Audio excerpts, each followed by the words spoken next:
College day nun at nasa pila kami ng kaibigan ko para makapag-attendance. Huy, usog na. Parang tanga dyan. Dami naghihintay sa likod oh. Hayaan mo sila. Wala naman nakakilala sa atin dito. I'll hold the door, please come in and just sit here for a while. This is my way of telling Uy, you I need ano you bang in tinitingnan my mo dyan? life. It's so cold Tingnan mo, without your touch. kamukha niya. I've been dreaming way too much. Oo nga men, Can we kasi tangkad just din niya. turn this into reality? 'Cause I've been thinking about you lately. Hi, pwede ba kitang maging boyfriend? Pero, hindi ito yung nangyari. Oo, hindi yun yung nangyari. Kasi yung kaibigan ko kung ano-ano yung ginagawa niya. Kaya pagtingin ko ulit, wala na siya dun. After ilang taon at nasa 5th year college na ako, nakita ko yung account niya na nasa suggested friends ko sa Facebook. Hindi ko siya kilala pero namumukhaan ko siya. Kaya agad ko siyang inad. At agad ko rin siyang chinat. Pero hindi siya nag-reply sa akin. At dumaan ng ilang months at hindi pa rin siya nagre-reply kahit anong gawin ko. Kaya nung isang araw, nakita ko na meron kami mutual friends.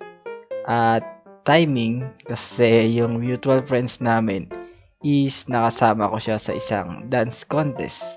So, tinanong ko siya kung kilala niya ba si Ayun. Tapos, sabi niya, Oo, classmate ko siya. At taga sa amin din yan. Bakit? wala lang naman. Hehe. Type mo ano? Parang ganun na nga. Gusto mo, tulungan kita? Pwede ba?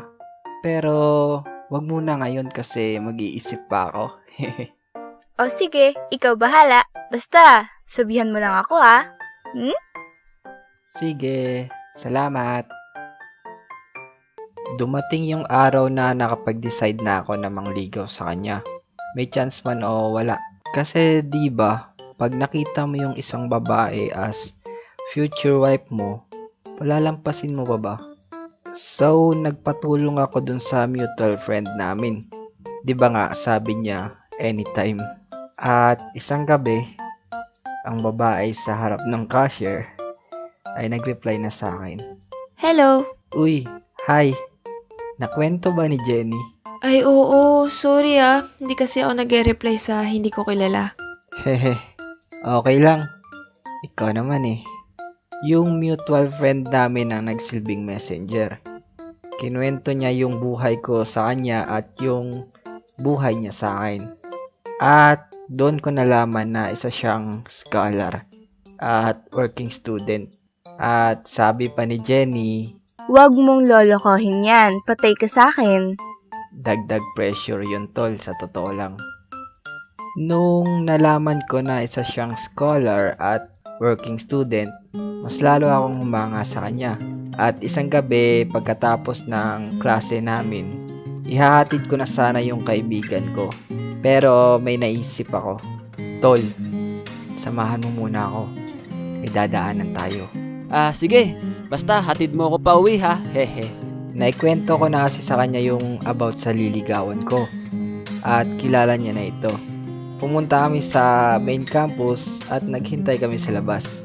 Tol, andyan na siya. Kasama yung mga kaklase niya. Huwag kang magpapahalata. Kalma lang tayo dito. Malayo na sila tol. Papunta na ng simbahan. Kaya sinundan na namin sila. At huminto kami sa tapat ng simbahan. Tol, asa na? Andun na sa altar, nagdadasal. Sige. Act normal lang tayo. Nasa na? Tol, huwag kang lilingon. Nasa likod na natin sila. Hindi talaga ako lumingon nun kasi kasama niya si Jenny. Pag nakita ako ni Jenny, baka masabihan pa ako na stalker, di ba? Tol, wala na ba? Oo tol, nakalayo na sila. So, sinundan ulit namin sila. At nang malapit na kami, nakita ako ni Jenny. Uy, Pedge! Si Feo. Oo, napadaan lang ako. Bye! syempre hindi ako magpapahalata na sinusundan ko sila, di ba? So, pagkatapos nun ay hinatid ko na lang yung kaibigan ko sa kanila at umuwi na rin ako sa amin. Ang dating tahimik na kahon ng pag-uusap ay nagkaroon ng ingay. Kamustahan dito, kamustahan doon, kumain ka na ba, anong ginagawa mo, at pati yung mga tanong na walang kabuluhan. Anong paborito mong number ng electric fan? Hanggang sa umabot na sa unang pagkikita. Hi, Part. Kakatapos lang ng klase namin. Hello, kamusta? Eto, nagugutom. Sige, wait mo ako, dalhan kita pagkain. Anong gusto mo? Kahit ano? De, joke. Kahit isang cracker lang at maliit na mineral water. Sige, wait mo ako, base lang ako. Galing kasi ako ng ihawan eh. Nangangamoy usok. Sige, text mo na lang ako. So, umuwi ako sa amin para magbihis at nagkita kami sa may park. Ito na. Hehe. Thank you. May pasok ka pa ba? Oo. Last subject na namin. Silong muna tayo. Medyo lumalakas yung ulan eh. Tara dun sa simbahan. Tara.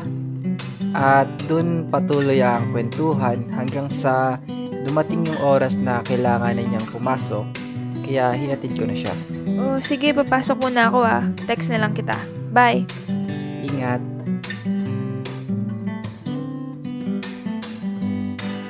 Isang araw habang nagchat-chat kami, nasabi niya na nagugutom siya at nag-offer ulit ako ng food. Di ba nga sabi nila, a way to man's heart is through his stomach. Ganon din ata sa mga babae. Yung school namin, malapit lang sa Jollibee. Baka naman. Pero ni minsan sa college life ko, di pa ako nakapasok dun. Oo, nakakain na ako pero yung kapatid ko lang yung order at tinitake out niya lang. Kahit na kinakabahan ako, pumunta ako ng Jollibee. Kalma lang, self. Huwag magpapalata na first time mo. Hi, sir. Isang ang McFloat at tok, neneng. Sa awa ng Diyos, naging successful din naman ako dun. Akala ko bawat araw na lilipas ay magiging masaya at masaya. Akala ko lang pala talaga. May pag-uusapan tayo. About saan? Parang kinakabahan naman ako. Alam mo naman na hindi pa ako nagkaka-boyfriend, di ba? Oo naman. Bakit? Nagdaan kasi ako sa past relationship na halos tumagal kami ng 7 years. At nasabi ko rin kay Jenny na halos kamukha niya yung ex ko. So inisip niya na kaya ako siya nagustuhan dahil doon. Oo, aminado ako nung una na naging interesado ako sa kanya dahil sa kamukha niya at gusto ko siyang makilala dahil doon. Pero habang tumatagal, doon ko na na-realize na mahal ko nga talaga siya. Masaya ako pag kasama siya na para kami lang dalawa sa mundo. Pag papasok ka sa isang relasyon, dapat kaya mong sumugal. Dahil wala namang kasiguraduhan sa pag-ibig. Sasaya ka, masasaktan ka, kikiligin ka, at luluha ka.